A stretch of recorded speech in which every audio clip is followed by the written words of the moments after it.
ओम शांति। हाणे 2 मिंट बाबा खे याद कंदासीं। महात्मा हाणे थोड़ी समय जे लाइ इन शरीर जी कर्मेंद्रिय खां न्यारी थी वञा ऐं पंहिंजे पाण खे निराकार रूप में गुरुपुटी जे विच में अनुभव थी करा। मां निराकार आत्मा, निराकार बाप जी संतान। हाणे बाप खे याद थी करा। बाबा जा महावाक्य ॿुधां थी। अॼु मीठा मीठा श्री बाबा ब्रह्मातंत्र द्वारा सुरंता मीठे मीठे बच्चे आत्मा जो नाम आत्मा ही और परमात्मा जो नाम भी आत्मा ही है, लेकिन वो सदा मथे रहना है न, हिन करे उनके परमात्मा चइबो आहे। ईअं त पाण भी मथे रहना आहियूं, लेकिन पाण हेठि अची करे जनम मरण जे चक्कर में अची करे पार्ट वॼाईंदा आहियूं, लेकिन परमात्मा सदैव ही मथे रहंदो आहे। हिकु बार मथां खां हेठि लहींदो आहे त बि पंहिंजो शरीर न वठंदो आहे, त हिन करे हुनखे परमात्मा चइबो आहे। परम अर्थात सुप्रीम, सर्वशक्तिवान, ऊंच ते ऊंच। उनजी कॾहिं शक्तियूं बि ख़तम न थींदियूं अथई, त हिन करे उनखे ऊंच ते ऊंच, सभिनि खां ऊंचो मञंदा आहिनि। ऐं उहो पाण आत्माउनि जो पिता आहे। छो जी पिता जो कमु छा हूंदो आहे? ॿारनि खे वरतो ॾियणु, ॿारनि खे शिक्षायूं ॾियणु, उन्हनि खे लाइक़ु ठाहिणु, ताकी उहो पंहिंजो जीवन सुठी रीति जी सघे। ईअं ई परमात्मा भी हेठि अची करे इहो ई कर्तव्य कंदो आहे। कहिड़ो कर्तव्य कंदो आहे?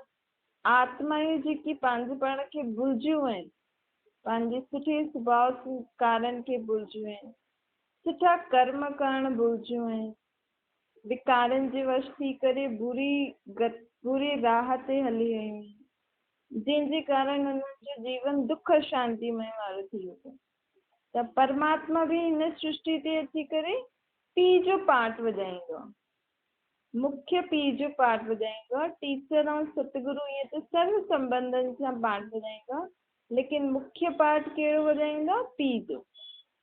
आत्माउनि खे वरतो बि ॾींदो आहे, शक्तियूं, गुण, ज्ञान जेको आत्माउनि जी धन अथसि, उहो वरतो आत्माउनि खे ॾींदो आहे। हिन करे उनखे परम पिता परमात्मा चईं।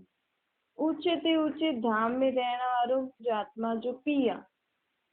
सर्व शक्तियों सां संपन्न उहा आत्मा हाणे हिन सृष्टि ते आई आहे, वापसि सां पीउ जो कर्तव्य निभाइण, अर्थात वापसि सां आत्माउनि खे वरतो ॾियण आई आहे न। आत्माउनि जे लाइ नई दुनिया ठाहिण आई आहे।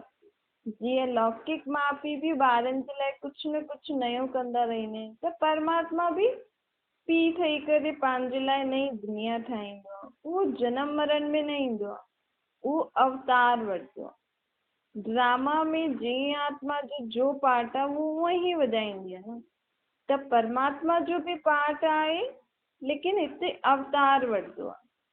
ब्रह्मा जे शरीर में ईंदो आहे, जंहिंजे शरीर में ईंदो आहे उनजो नाम पहिरियों ब्रह्मा न अथसि।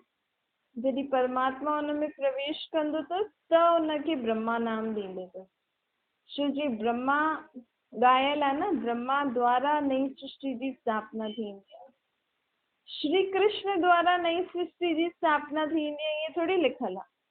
ब्रह्मा द्वारा परमात्मा नई सृष्टि जी स्थापना कई, त ज़रूर ब्रह्मा जे तन में ईंदो। ऐं कॾहिं ईंदो?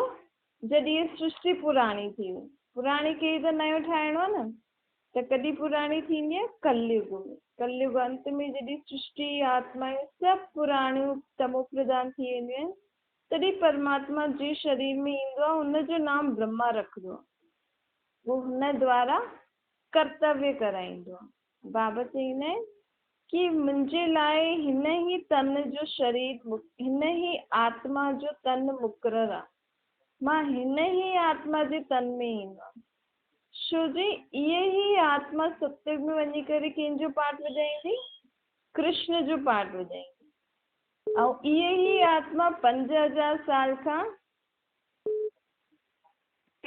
ओम शांति। ऐं इहे ही आत्मा 5000 साल खां हिते पाठ थी वॼाए न, इन करे मां हिन जे शरीर में ही ईंदो आहे।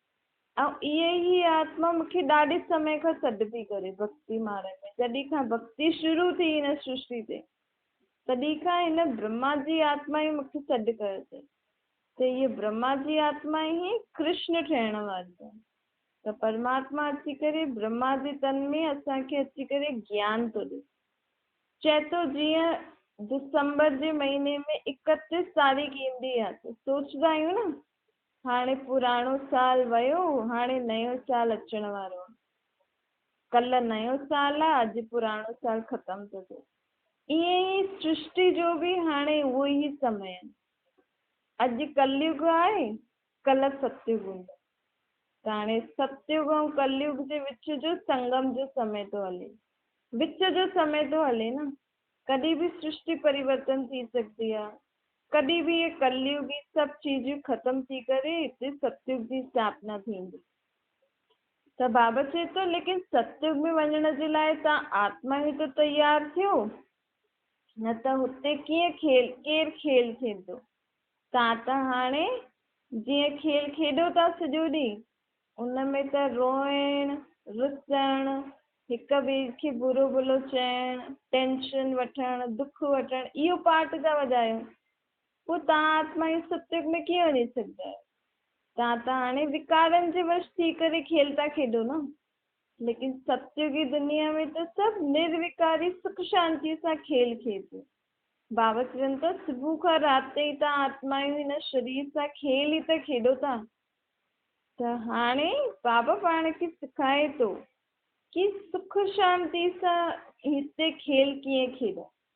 सभिनि जे लाइ सुठो सोचे करे सभिनि खे गॾु वठी करे सुख शांति जो खेल कीअं खेॾी सघंदा आहियूं पाण, उहो पाण खे खेल खेॾण थो सिखाए। केरु? परमात्मा बाप। छो जी हाणे जेको युग अचण वारो आहे उन में सुख शांति वारो खेल थींदो, निर्विकारी थी करे पाण खे खेल खेॾणो। ये ड्रामा जो हाणे अंतिम सीन थो हले। जे ड्रामो ख़तम थियण वारो हूंदो आहे पोइ अंत में सभु एक्टर्स स्टेज ते ईंदा आहिनि न, डायरेक्टर बि ईंदो आहे, उहो ई हाणे हिन सृष्टि ते इहो ड्रामो ख़तम थियण वारो। त हिन करे सृष्टि इन ड्रामा जो डायरेक्टर परमात्मा बि स्टेज ते आयल आहे ऐं सभी मथे जेकी आत्मायूं एक्टर्स रहंदियूं आहिनि उहे बि हेठि आयूं आहिनि, पंहिंजे पंहिंजे शरीर रूपी चोले में वेठियूं आहिनि। हाणे सभिनि जो अंतिम पार्ट जो सीन थो हले। सभी आत्माउनि खे हाणे पंहिंजो पंहिंजो इहो पुराणो शरीर छॾे करे मथे हलणो आहे। किथे? परम धाम में।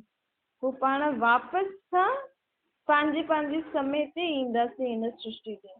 जॾहिं हिन सृष्टि जी सफ़ाई थी वेंदी, सभु सुठी सुखदाई चीजूं ईंदियूं, तॾहिं पाण आत्मायूं वापसि खां मथां खां हेठि ईंदासीं। त कहिड़ी ख़ुशी हुजणी खपे न कि हाणे ये दुखनि जी दुनिया वई की वई। लेकिन बाबा चए थो कल्ह जेको सत्युग अचण वारो आहे उन में तव्हांजो इहो शरीर बि पुराणो न रहंदो। पाण खे सत्युग में शरीर बि नयो मिलंदो।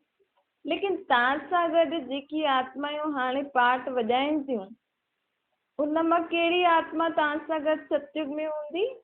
जेकी हाणे परमात्मा खे यादि कंदी, परमात्मा जो ज्ञान ॿुधंदी, पंहिंजे पंहिंजे अंदरि सुठा स्वभाव संस्कार धारण कंदी, लसन प्याज न खाईंदी, विकारनि खे छॾंदी, उहो ई आत्मा कल्ह सत्युग में वञी करे नयो चोलो वठी करे पाठ वॼाईंदी। छो जी हाणे उहो ई आत्मायूं, छो जी उन्हनि खे ओतिरो संस्कार बि त धारण करणो पवंदो न नई दुनिया वांगुरु। त बाबा चवनि थो भले तव्हां हाणे जंहिंसां बि गॾु पाठ वॼायो था, जे बि आत्माउनि सां गॾु, उन्हनि मां उहा आत्मायूं त तव्हां सां गॾु हुते हूंदियूं लेकिन ॿिए चोले में संबंध ॿियो हूंदो। बाक़ी सभु आत्मायूं काॾे हली वेंदियूं? परम धाम। त हिन करे बाबा चए थो हाणे सभिनि मां मोह कढो। देह देह जे संबंधी पदार्थ वस्तु सभिनि मां मोह कढो। हीअं पाण खे त पतो आहे न, जॾहिं पुराणी चीज ख़तम थींदी तॾहिं त पाण खे नई चीज मिलंदी।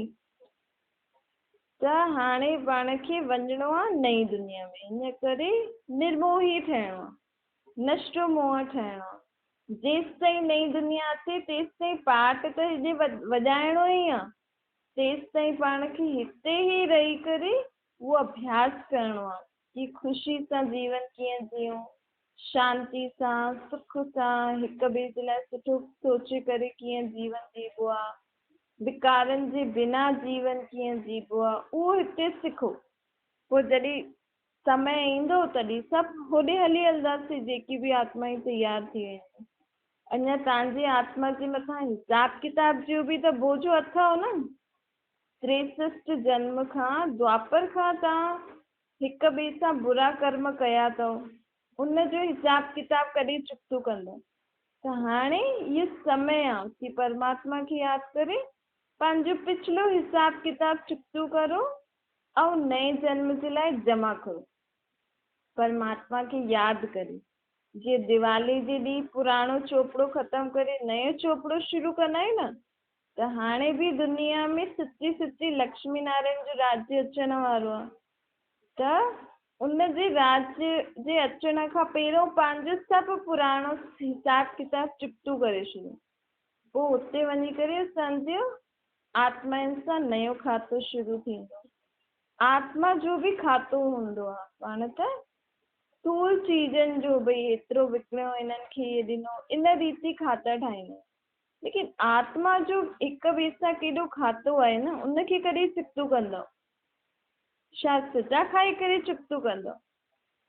त हाणे परमात्मा खे यादि करे पंहिंजे जन जन्मांतर जो, मुंहिंजी आत्मा जो बि कंहिंसां हिसाब किताब आहे, उहो परमात्मा जी यादि जी शक्ति सां सभु चुकतो थो थिए।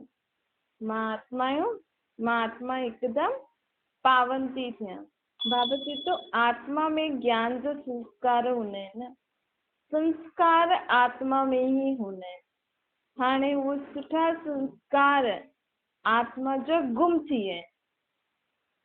त बाबा चए थो हाणे मां तव्हांखे उहे ई शिक्षा ॾियण आयो आहियां कि संस्कार कीअं हुजणा खपनि पंहिंजा, पंहिंजी उथणी वेहणी खाइणी पीअणी कीअं हुजणी खपे, पंहिंजा मैनर्स सुठा हुजणा खपनि। जेतिरो जेतिरो बाप खे यादि कंदे कंदे कर्म कंदा ओतिरो पंहिंजा संस्कार स्वभाव सुधरंदा वेंदा। छो जी परमात्मा सां गॾु पाण कमु कंदासीं त परमात्मा जी शक्ति सां पंहिंजा कर्म स्वभाव संस्कार सुधरंदा वेंदा। ॾिसो मां बि त मिठो आहियां न, तव्हांखे कॾहिं डांटंदो आहे त तव्हांखे बि सभिनि सां मिठी रीति हलणो खपे। पंहिंजे पाण खे ॾिसणो खपे कि मां सॼो ॾींहुं मुख सां छा थी ॻाल्हायां, मिठो ॻाल्हायां थी, कुझु आलतू फालतू त सोचां नथी, मुंहिंजा कर्म सुखदाई आहिनि, सभु के सुख मिलंदो आहे मुंहिंजे कर्मनि सां। पाण खे पंहिंजे हिसाब सां बाबा जी यादि में रही करे सुठा कर्म करणा आहिनि। पोइ साम्हूं वारी आत्मा आप ही सम्झी वेंदी कि हा ये परमात्मा जी यादि में कमु थी करे। असां सां कोई नाराज़ त न थींदो आहे, शांति सां कार्य कंदा आहियूं। छो जी मुंहिंजे आत्मा जो धर्म कहिड़ो आहे? शांति। इन करे असांखे शांति ऐं पवित्रता असांजी आत्मा जो धर्म आहे। पवित्रता ऐं शांति सां ई सभु कुझु करिणो आहे। पंहिंजे खे अशरीरी आत्मा सम्झणो, पंहिंजे पाण खे ॾिसणो आहे कि मूं में कोई विकार त न आहे, कोई विकार जी ॻाल्हि त मां अंदरि नथी सोचां, कोई कर्म विकार जे वश थी करे त नथी करां। ईअं पंहिंजे अंदरि ई पाण सां ॻाल्हाईंदा रहो, पाण खे जांच कंदा रहो कि मां केतिरो निर्विकारी थी आहियां, मां केतिरी आसुरी स्वभाव संस्कारनि जी मुक्त थी आहियां, परमात्मा सतगुरु जी श्रीमत ते मां केतिरो थी हलां न। 63 जन्म खां त मां आसुरी मत ते बि हलां न। ये असुरनि जी मत त हुई। ॾिसो कोई शरीर छॾंदो आहे त कंहिंखे रोइण अचे बि न त बि चईंदा आहिनि की ॾिसो ये रोए नथी, हिनखे दुखी न आहे। मतिलबु दुख जताइण लाइ बि रोअण ज़रूरी आहे। ते रोइण सां असुरनि जो कमु आहे न, पाण कंहिंखे रुआरूं था ज़बरदस्ती, ये असुरनि जो कमु आहे। ये विकार, लड़ाई झगड़ो, कूड़ पाप, हिक ॿिए सां रुसण, रोइण, जोर सां चिल्लाइण, क्रोध करण, ये सभु कंहिंजा कम आहिनि? असुरनि जा कम आहिनि। त बाबा चवनि थो हाणे पंहिंजे अंदरि जाच कि मूं में कोई आसुरी स्वभाव संस्कार त न आहे, मां के असुरनि जी मत जे अनुसार त कमु नथी करां। त ये सभु जेका बि आहिनि पंहिंजे अंदरि बुरायूं, उन्हनि सभिनि खे हाणे परमात्मा जी यादि जी शक्ति सां ख़तमु कंदा वञो। पहिरियों त असांखे न पतो हुयो न भई कीअं असां पंहिंजे अंदरि इहे सभु क्रोध, रोइण, जिद करण कीअं कढूं। छो जी परमात्मा जो परिचय न हुयो, त शक्ति ॾियण वारो उहो आयो आहे। छो तो हाणे मूंखे निराकार रूप में यादि कंदो त तव्हांजी आत्मा में शक्ति भरंदी, जंहिंसां तव्हांजे अंदरि इहे विकार ऐं बुरायूं आपे ई ख़तमु थी वेंदा। छो आत्माउनि जो पीउ ई आत्माउनि खे शक्ति ॾेई सघंदो आहे। ॾिसो ॻाईंदा बि आहियूं न, मुझ निर्गुण हारे में कोई बि गुण न आहे। त हाणे बराबरि असां में कोई गुण न आहे न, त इहो पाण खे अंदरि महसूसु थियणो खपे। पाण खे अंदरि इहा सम्झ अचणी खपे कि मूं में बराबरि इहो अवगुण आहे, मूं में इहा बुराई आहे। जेसि ताईं पाण खे हुन ॻाल्हि जी महसूसता न थींदी न, तेसि ताईं पाण हुन बुराई खे, हुन संस्कार खे कढी न सघंदासीं, पाण हुन सां मुक्त न थी सघंदासीं।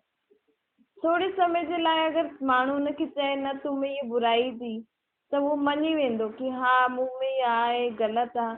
लेकिन जेसि ताईं अंदरि जी महसूसता न थिए कि हा इहे मूं में आहे, हाणे मूंखे हिनखे कढणो आहे, मूंखे मुंहिंजी आत्मा खे हिन स्वभाव संस्कार खां मुक्त थियणो आहे, तॾहिं ई आत्मा हुन खां मुक्त थी सघंदी आहे, तॾहिं ई परमात्मा हुनखे शक्ति ॾींदो आहे। न त महसूसु नथा करो त कीअं तव्हां में उहो परिवर्तन ईंदो। पाण कंहिंखे केतिरो बि सम्झाइनि, जेसि ताईं हुन आत्मा खे अंदरि जी सम्झ, अंदरि जी महसूसता शक्ति न ईंदी कि हा इहे बराबरि ग़लति चीज़ आहे, इनखे न करणो खपे, तेसि ताईं उहो हुन चीज़ खे परिवर्तन न करे सघंदी आहे न। महिमा त साॼी हुन परमात्मा जी, त माण्हू महिमा कंदा आहिनि, लेकिन उहो परमात्मा कीअं शक्तियूं ॾींदो आहे, पाण खे कीअं सुधारंदो आहे, इहो उन्हनि खे न पतो आहे। त हाणे ई परमात्मा सृष्टि ते अची करे पाण खे एॾी श्रेष्ठ मत थो ॾे, पाण खे गुण थो ॾे, शक्तियूं थो ॾे, ज्ञान थो ॾे। त हिन समय खे पहचानो। भल परमात्मा गुप्त वेश में आयो आहे, ब्रह्मा जे तन में आयो न। ब्रह्मा जो तन त कलयुगी साधारण मनुष्य जो तन आहे। त गीता में लिखल आहे न, कोटनि में कोई में बि कोई मूंखे पहचानंदा आहिनि। मूंड मती माण्हू मूंखे गारियूं बि ॾींदा आहिनि जॾहिं मां सृष्टि ते ईंदो आहे। त छो जी परमात्मा जे शरीर में आयो त हुन शरीर में अची करे शिक्षायूं ॾियण लॻी हुई।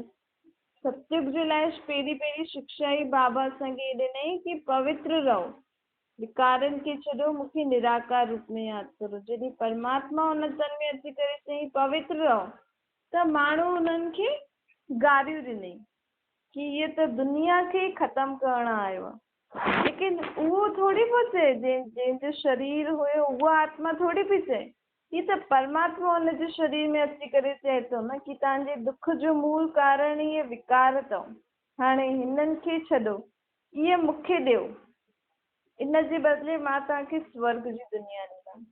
त परमात्मा बि सृष्टि ते आयो आहे, लेकिन साधारण मनुष्य जे तन में, लेकिन माण्हू न पहचाने सघंदा आहिनि, त हिन करे हुननि खे गारियूं बि ॾींदा आहिनि। कोटनि में कोई में बि कोई परमात्मा खे पहचाने सघंदो आहे ऐं हुनजी मत खे सम्झी सघंदो आहे। परमात्मा जी जेकी मत आहे, जेको इहो ज्ञान पाण खे ॾे थो परमात्मा, जेको हर ॻाल्हि पाण खे चए थो ईअं करो ईअं करो, इनखे सम्झण वारनि बि कोटनि में कोई आहे। ऐं सम्झी करे जीवन में धारण करण वारा भी कोटनि में कोई है। छो जी परमात्मा जी एतिरी ऊची मत, जेसि ताईं पाण हुनखे पंहिंजो पीउ न सम्झंदासीं तेसि ताईं पाण उहो करे ई न सघंदा आहियूं। छो जी माउ पीउ जॾहिं चईंदा आहियूं, अगरि माउ पीउ में विश्वास हूंदो आहे तॾहिं ॿार हू कमु करे सघंदो आहे न। त हिते परमात्मा पहिरियों शिक्षा ई ॾींदो आहे की तव्हां आत्मा आहियो, मां तव्हांजो पीउ आहियां। हाणे मां तव्हांखे जो चवां थो तव्हां हुन अनुसार हलो त तव्हांजे जीवन में सुख शांति अचे। त जॾहिं इहो निश्चय थी वेंदो आहे न, तॾहिं पाण खे परमात्मा जो चईंदो आहे पाण करण लाइ तयार थी वेंदा। त बाबा चए थो हिन में निश्चय खपे, श्रीमत ते हर कर्म कंदव त तव्हांखे ॾाढो सुख मिलंदो। श्रीमत त ॻायल ई आहे न, श्रीमद भगवत गीता आहे न। अर्थात भगवान हिन गीता शास्त्र द्वारा असांखे मत ॾिनी, लेकिन गीता शास्त्र त द्वापर में लिखिजियो अथव न, लेकिन भगवान ज्ञान कॾहिं ॾिनई? ज़रूरु शास्त्र ठहियल आहे त ज़रूरु कॾहिं आयो हूंदो न ज्ञान ॿुधाइण। त सत्य त्रेता में त भक्ति शास्त्र आदि हूंदा न, हुते त कहिड़े प्रकार जी ज्ञान जी दरकार न आहे। त सतयुग खां पहिरियों कलयुग जे अंत जे हिन संगम युग ते अची करे परमात्मा हिन सृष्टि ते अची करे सचो सचो गीता ज्ञान थो ॾे। हिन गीता ज्ञान में श्रेष्ठ मत आहे, मत थो ॾे पाण खे, जंहिंसां पाण सत्युगी देवी देवता ठही वेंदासीं। दुख भरे जीवन खां सुख शांति वारो जीवन थी वेंदो। बाबा चए थो मां जो तव्हांखे हाणे मत थो ॾियां, हिन सां तव्हांजो बेड़ो पार थी वेंदो। बलियारी त शिव बाबा जी आहे न, जो हिन समय पतित दुनिया पतित शरीर में आयो आहे पाण ॿारनि जे टाइम। ॾिसो बाप अची करे ब्रह्मा जी तन में मत ॾींदो आहे, मथे वेठे वेठे कोई मत थोरी ॾेई सघंदो आहे।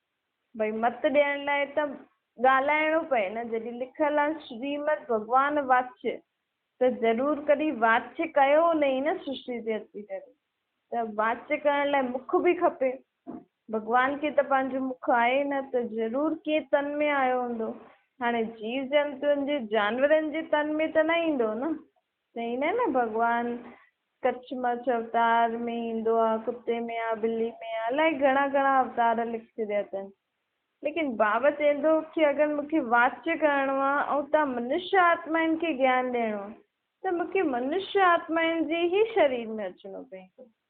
कि जीव जंतु जानवरनि जे शरीर में मां न ईंदो आहे, ब्रह्मा जे तन में ई ईंदो आहे। रावण छा चीज आहे कोई बि ॼाणंदो न आहे।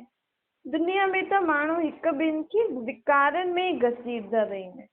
इहे विकार ई ॾाढा गंदा आहिनि, इन सां ई मनुष्य आत्मा ॾाढी दुखी थी आहे न।